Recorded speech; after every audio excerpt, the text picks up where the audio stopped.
Anyway, the point is, it was a straight back chair, just enough that he can sit. A waste paper basket on this side where he can tear the letters and put it in. Another table here with 3 stacked trays with full of letters that come to him every day. At least the days I knew him. Now it only kept growing more and more. And his only pastime was open, read, tear, open, read. That was his pastime. Everybody would come, 3 or 4 people would come, the ashram authorities, they would come stand in front of him. Nobody will talk to him unless he speaks. It's nice to hear, but look at it from Swami's point of view. I would think, my God, he has nobody who he can call his own. Nobody where he can say, as Trini says, lime, No, I didn't know this word then, but I would think there is no one he can say, you know what, I'm done being avatar. Let's chill and talk something else. No, he didn't. I felt, so that's why my curiosity first, I want to know what he did, and then it became admiration. How does he do this?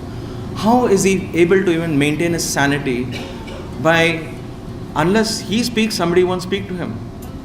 So everybody maintained distance with Swami. Everybody, the closest, if you ask Satyajit today, and I hope you invite him. I mean, it will be amazing to listen to his views as well, because he was so close to Swami in the recent past, and many of you know him by name.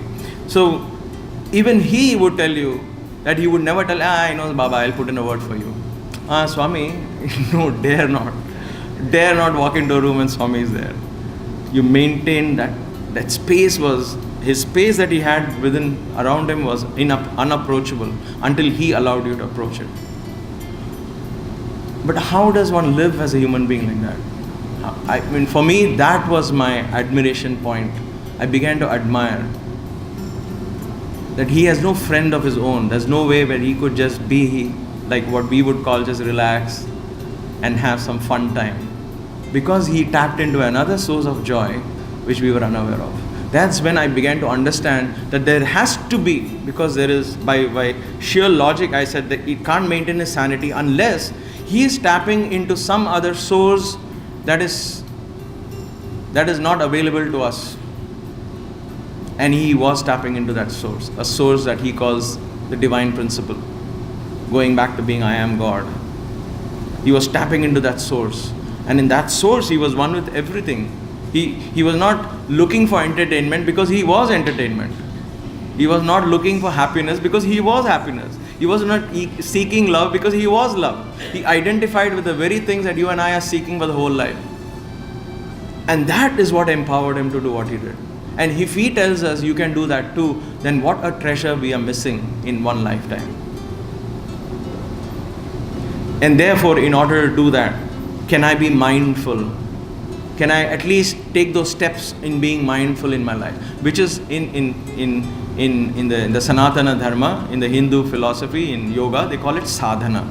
Sadhana is conscious living, spiritual practices.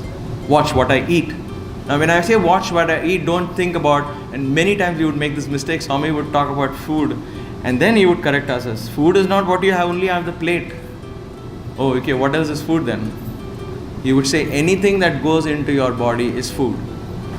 He says this, in the food prayer that we chant, we say Aham Vaishwanaro Bhutva. Right? This is Bhagavad Gita. Krishna says. Where does Krishna says? He says I am in every living being. Where does he say I am? I am what? Aham Vaishwanaro. Aham means I. Vaishwanaro Bhutva. Naro is man. In all mankind, I live as a digestive fire. That principle that is able to transform, that fire within me, life source, the life force is here. And so I am the life force that digests food. And Baba says, food is not just the thing that goes into your mouth. And think about it, okay? You would say, but what I watch, how can it affect this Vaishwanara? I will show you some really grotesque videos, okay? Gross ones. And then I say, come, let's eat ice cream while we watch it. Will you do that? You say, oh my God, this makes me sick. I've lost appetite. So what you're watching is affecting that Vaishwanara, life force. Think of that when we watch a violent movie and we are eating. Think of that when you're watching a sad movie and eating, because that brain is secreting those chemicals which are getting mixed in the food, and that food is going into Vaishwanara. How can it bless you? How can it give you health? How? because that is food going in, and this food going in, this mixes with that. And so if children can eat only when they are watching exciting movies, you are creating more excitement, you are stimulating them to a very hyper level of living, and they are not going to be able to handle when life teaches them to be patient, because they don't know what patience is. The brain is not trained to be patient. They don't know what patience is. They don't know what is slowing down. They either boring or they go to sleep. The only way they know to slow down today, and all of us are in that same, the only way we know to slow down, we don't say, I'm so tired, let me meditate for some time. How many of us do that? I'm so tired today, oh gosh, let me meditate for some time and get refreshed. No, when we are tired, we say meditation. Oh, forget it. I'm too tired to meditate. I want to sleep. Because the only way we know is either be full awake or be fully asleep. We don't know any other dimension in between. And so we are closing the doors to everything Swami wants to open. Right? I'm not saying all this for you to go home feeling bad about yourself. Right? That's why I initially said don't judge. But the point is this is what sadhana is, self-introspection. So okay, you know what?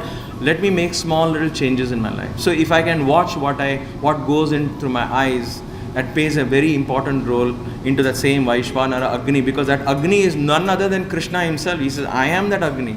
So aren't you insulting it? And then what you listen, how can it affect your Agni? Think of it. If you're listening to something horrible, some horrible news comes to you and you're listening to it, then you say, okay, that was so sad, let's go eat. Immediately your stomach feels upset because you listen to something terrible. It affects your stomach, you know it, we all know this, right? Same thing with the bad smell. If you're walking down the street, if some bad smell comes, you're like, oh, I want to throw up. Directly affects your Vaishvanara Agni.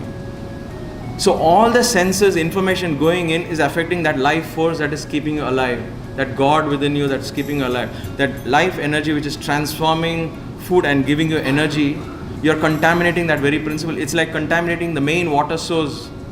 If the main water source is contaminated, it doesn't matter whether you take it from the tap or whether you take it from the tank or wherever you go, the main source of water is contaminated, and therefore everything is contaminated, right? So think of that. If this life force gets contaminated, then the energy that's coming out from here everywhere is already poisoned.